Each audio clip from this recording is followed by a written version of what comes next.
മതവർഗീയവാദം അത് ഭൂരിപക്ഷമായിക്കൊള്ളട്ടെ ന്യൂനപക്ഷമായിക്കൊള്ളട്ടെ അതിനോട് സന്ധി ചെയ്യുന്നതല്ല. മതരാഷ്ട്രവാദം അതിനെയൊക്കെ ശക്തമായി കേരളം എതിർക്കുകയാണ്.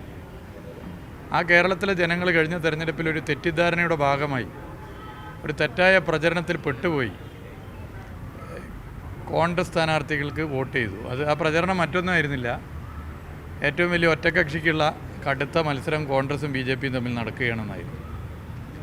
കോൺഗ്രസിൻ്റെ ഒരു സ്ഥാനാർത്ഥി പരാജയപ്പെട്ടാൽ അത് BJPക്ക് ഒറ്റക്കക്ഷിയാവാനുള്ള സൗകര്യമാകും എന്ന തെറ്റായ ധാരണയുടെ ഭാഗമായി ഇടതുപക്ഷത്തെ സ്നേഹിച്ച് ആ സ്നേഹം നിലനിർത്തി കഴിഞ്ഞ ലോക്സഭാ തെരഞ്ഞെടുപ്പിൽ കോൺഗ്രസ്സിന് വോട്ട് ചെയ്ത നിരവധി വോട്ടർമാരുണ്ട്. 5 കൊല്ലം കൊണ്ട് അവർ കൃത്യമായി കാര്യങ്ങൾ പഠിച്ചു.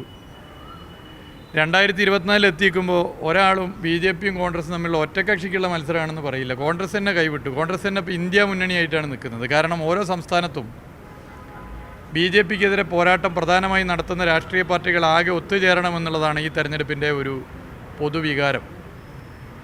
ഇന്ത്യയിലെ മഹാഭൂരിപക്ഷം വരുന്ന സംസ്ഥാനങ്ങളിലും കൂടുതൽ സീറ്റുകൾ നൽകുന്ന സംസ്ഥാനങ്ങളിലും കോൺഗ്രസ് അല്ല BJPയെ നേരിടുന്നത്. കേരളത്തെ സംബന്ധിച്ചിടത്തോളം കേരളത്തിലെ ജനങ്ങൾ ഈ തെരഞ്ഞെടുപ്പിൽ BJP കഴിഞ്ഞ തവണത്തെ പോലെ തന്നെ BJP വിരുദ്ധത മുറുകെ പിടിക്കുന്നു. അതോടൊപ്പം തന്നെ ഈ തെരഞ്ഞെടുപ്പ് കേരളത്തിലെ ജനങ്ങളെ സംബന്ധിച്ചിടത്തോളം അവരെ കബളിപ്പിച്ച, അവരെ വഞ്ചിച്ച കോൺഗ്രസിനെതിരെയുള്ള ഒരു റിവഞ്ച് ഇലക്ഷൻ കൂടിയാണ്. പാർലമെൻറ്റിൽ BJPക്കെതിരെ ശബ്ദിക്കാൻ കേരളത്തിൽ നിന്ന് വിജയിച്ച UDF MPമാർ തയ്യാറായില്ല. പാർലമെൻറ്റ് പുറത്ത് പ്രധാനപ്പെട്ട വിഷയങ്ങൾ ചർച്ച ചെയ്യുന്ന സമയത്ത് കോൺഗ്രസ് ഓടി ഒളിച്ചു. കേരളത്തിലെ ഇടതുപക്ഷ ജനാധിപത്യ മുന്നണി ഗവൺമെൻറ്റിനെ അട്ടിമറിക്കാൻ, അസ്ഥിരപ്പെടുത്താനുള്ള ശ്രമം വൈരനിരാധന ബുദ്ധിയോടുകൂടി BJP എന്തുകൊണ്ട് എടുക്കുന്നു എന്നുള്ളത് നമുക്കൊക്കെ അറിയാം. ഇടതുപക്ഷ ബദൽ മതനിരപേക്ഷത മുറുകെ പിടിക്കാനും സാമ്പത്തിക മേഖലയിലുമൊക്കെ തന്നെ ഇടതുപക്ഷം കൈക്കൊള്ളുന്നതിൻ്റെ വിരോധമാണ്. എന്നാൽ അവിടെ കേരളത്തിലെ കോൺഗ്രസ് നിലകൊള്ളേണ്ടിയിരുന്നത് സർക്കാരിനോടൊപ്പമായിരുന്നു. കേരളത്തിന് ലഭ്യമാകേണ്ട ഫണ്ട് ഉൾപ്പെടെ വെട്ടിക്കുറക്കുകയും സാമ്പത്തിക ഉപരോധത്തിന് സമാനമായ നിലപാട് സ്വീകരിക്കുകയും ചെയ്യുമ്പോൾ കേരളത്തിലെ ജനങ്ങളോടൊപ്പമായിരുന്നു നിൽക്കേണ്ടത്. അവിടെ പോലും നിന്നില്ല, എവിടെയും നിന്നിട്ടില്ല. ഈ സമരാഗ്നി ലോക്സഭാ തെരഞ്ഞെടുപ്പിന് മുന്നോടിയായിട്ടുള്ളൊരു പ്രചരണ ജാഥ കൂടിയാണ്. എവിടെയെങ്കിലും BJPക്കെതിരെ KPC പ്രസിഡൻറ്റും പ്രതിപക്ഷ നേതാവും സംസാരിക്കുന്നത് കേട്ടിട്ടുണ്ടോ? അക്കാര്യത്തിൽ അവർ ഒറ്റക്കെട്ടായി. BJPക്കെതിരെ മിണ്ടാതിരിക്കുന്ന കാര്യത്തിൽ അത്ഭുതകരം എന്ന് പറയട്ടെ, പ്രതിപക്ഷ നേതാവും KPC പ്രസിഡൻറ്റും ഒറ്റക്കെട്ടായി. ഇത് 2019 BJP വിരുദ്ധതയുടെ ഭാഗമായി കോൺഗ്രസ് BJP ഒറ്റക്കക്ഷി മത്സരമാണെന്ന് തെറ്റിദ്ധരിച്ച് വോട്ട് ചെയ്ത വോട്ടർമാരിൽ കടുത്ത പ്രതിഷേധം കോൺഗ്രസിനോടുണ്ട്. അതുകൊണ്ട് തന്നെ ഇതൊരു റിവഞ്ച് ഇലക്ഷനാണ്.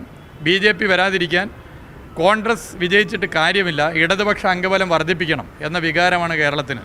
2004 സമാനമായി ആ വികാരം ആളിക്കത്തും.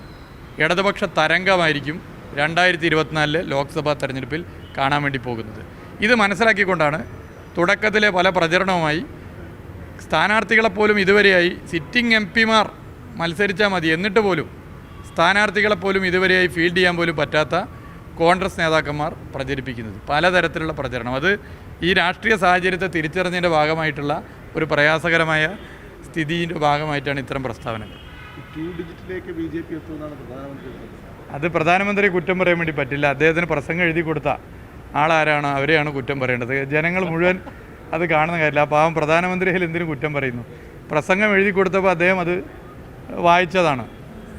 അല്ലാതെ ഇവിടുത്തെ ഒരു BJPയുടെ ഒരു പ്രാദേശിക നേതാവ് പറയുന്നത് പോലെ ഇന്ത്യയുടെ പ്രധാനമന്ത്രിയെ കൊണ്ട് ഇങ്ങനെ പറയിപ്പിച്ച വിദ്വാനെ ശരിക്ക് ഒരു സ്വീകരണം നൽകുകയാണ് BJP ചെയ്യേണ്ടത്.